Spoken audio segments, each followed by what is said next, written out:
Now, I'm not someone who buys lotto tickets weekly. As a matter of fact, there are probably a handful of times that I've actually gone out of my way to enter the lottery of any kind. But that doesn't mean that I haven't had tickets given to me as gifts, or that I haven't given out, whatever it's called, out as token gifts. And I have, in fact, while I was, as a teacher in a school, joined in one of those office, put together, let us have a better chance of winning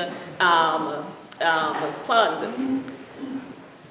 But it doesn't mean that when I hear that the winning, the winning prize is $1 billion, that my eyes don't, open, and I don't have all these visions of what I do if I had that money.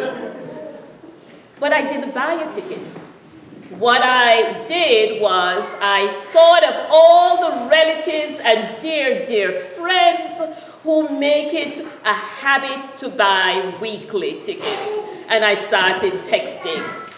So I texted my cousin's husband, who has this down to a science. I mean, he does between the birthday dates and other things, numbers that come up, that are significant, and it depends on the time of the year. I mean, he multiplies, adds, subtracts, divides. I don't know how he comes up with all these numbers, but it's something that he does. And I texted him and I said, good luck, and remember me when you come into your glory.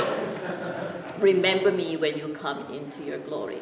Because I have visions like everyone else of what it means to have all the things that we think of in terms of status and privilege and authority and comfort, all the things that we sort of yearn for.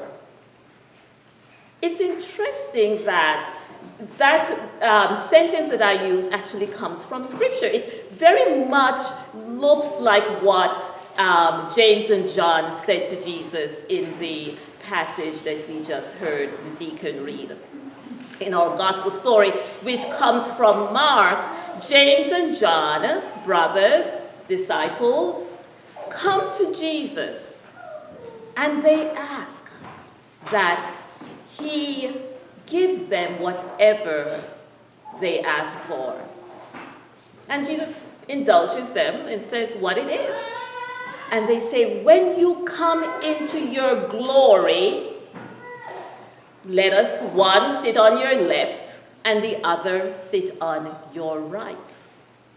Now, the wonderful thing about this is that it means that James and John really believe that Jesus is going to come into his glory, that Jesus will reign, that the path they're following, this Messiah they're following, is the true Messiah. But we get again to a point where they don't really understand what Messiahship means. They haven't quite got what Jesus is teaching. This is the third time that we have seen this pattern. First, Jesus predicts his passion. Then one of the disciples acts in a way that says, we don't get it. Remember, Jesus told the disciples he was going to Jerusalem to die, and Peter rebuked him. And then Jesus used that moment to teach. A little bit along the way, they keep going towards Jerusalem. Jesus again predicts that he is going to die. He tells them a bit more. He is going to suffer. He is going to die on the cross. And the disciples instead argue about who is the greatest. And Jesus uses that moment to teach. And then Jesus again tells them that he is going to be handed over to the scribes and to the authorities, and that he will suffer, he will die, and the third day he will rise again. And perhaps it's too much for them to handle. Perhaps they have their eyes set on glory, that they don't hear that the pieces of what that glory really means. And all they know is that when Jesus comes into his glory, they want to share in it. After all, they've given up everything to follow Jesus. And Jesus has promised that you will get it back tenfold.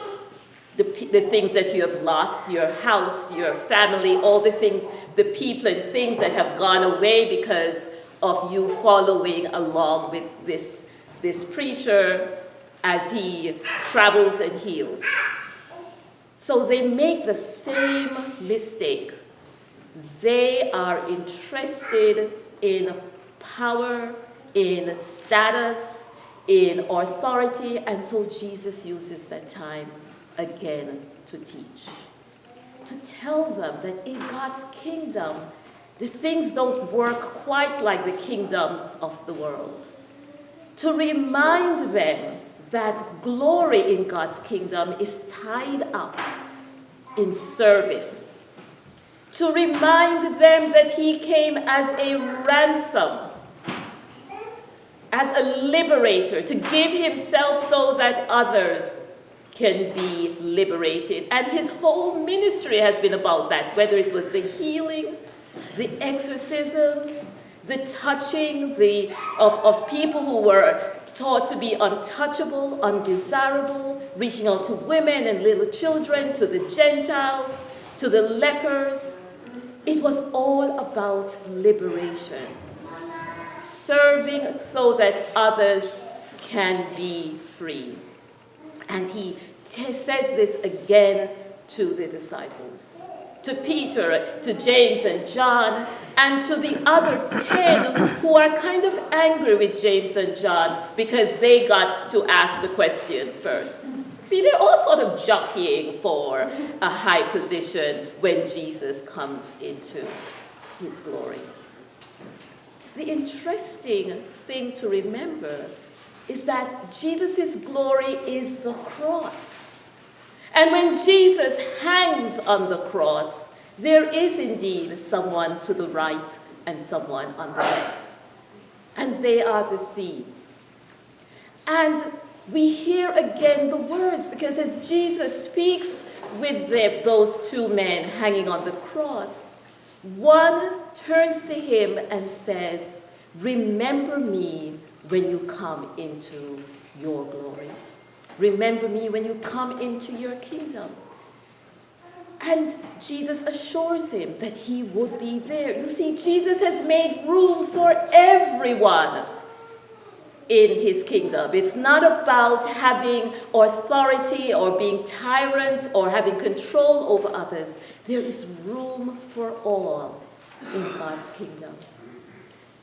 We are able to rejoice that we can hear this story because Jesus' patience with the disciples, even as they make the mistake over and over and over again about what true discipleship is, should be reassuring to us because we don't quite get it right as we travel along the road ourselves. We will sometimes know about what it is that God has called us to do, to serve, but then we might get drawn into how the world sees leadership.